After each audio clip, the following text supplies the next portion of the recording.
Do you feel that your anti-bullying policies truly work? We know you take safeguarding seriously. But if you listen to young people, you can give them the confidence to know that bullying is being taken seriously. With this, young people will feel safer and be safer. A lot of us don't report bullying because we're scared of what might happen after. Even when something is done, it often feels small and doesn't really solve the problem, especially since it's not led by young people themselves. Bullying has a big impact, not just on the person being bullied, but also on those doing the bullying. Our voices aren't always heard. That's why real change is needed. If we are not careful, reporting bullying can be the start of the problem for young people. Sometimes you need to report it to several teachers before anything has been done. I was told off because I reported it to too many teachers. I have to get my parents to ring in and report it before anything is done. So if you're not careful, young people won't bother reporting it. Popular people or people with a good reputation tend to be believed more than the victims. This causes the story to get twisted and the victims to get the blame. Bullying often isn't investigated, which makes reporting it seem useless. Bullying needs to be dealt with because it has repercussions. This is my bullying experience. In year 7, I was outed, and then the people that outed me spread rumours about me following them. This caused me to have not many friends. The school acted very incompetently to the bullying allegations and let them get away with it. This continued to year 9 when I went back again, and then they got away with it again. So far it's stopped now, and this caused me to lose a lot of self-confidence in myself. I was bullied all the way through primary school from the age of 4, 5 when I was in reception, all the way through primary, year 6, started secondary school, and it had got to the point where I wasn't allowed on the school bus. There was a point where enough was enough, and I was basically isolated from all my friends. Even on break times at school, I wasn't allowed to be with my friends because I was afraid of being bullied.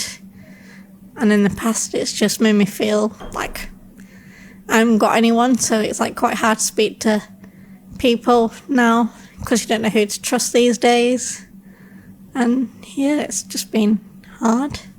Here's how you can help to deal with bullying in a constructive, practical and effective way. Firstly, you can create training and support for your staff.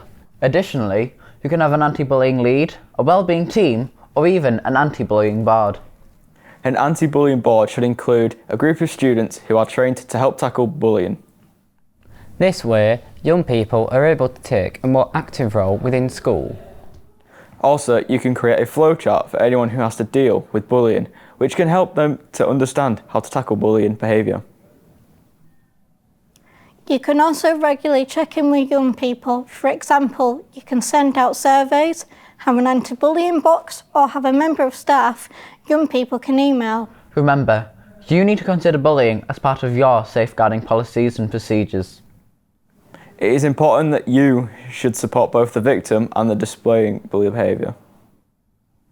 When talking to those who display bullying behaviour, you should always consider if there are other contributing factors. Those who display bullying behaviours should be provided with proper mental health support. Also, there are resources available. People who have used to display bullying behaviours can come in to speak to young people. Remember, it is important to educate those that bully as much as it is to support those that are victims. In order to raise awareness, you can pass the posters around the school, supply young people with leaflets, and draw attention to helpful websites. Furthermore, you can perform regular anti-bullying assemblies to keep the attention fresh. Also, you can promote external companies and charities such as the Samaritans. Remember, there is plenty of support out there. It is essential to provide a safe area for young people to go to when they are overwhelmed. These can be therapy rooms where young people can talk about how they feel. Or it can even be a sensory room where young people can sit and are not obligated to talk. Remember, support can be a physical space. Finally, calling the parents can make the situation worse. It should not always be an automatic response. Remember, support can be provided in many ways and should be provided for those who display bullying behaviour as well as the victims. And remember, young people are relying on you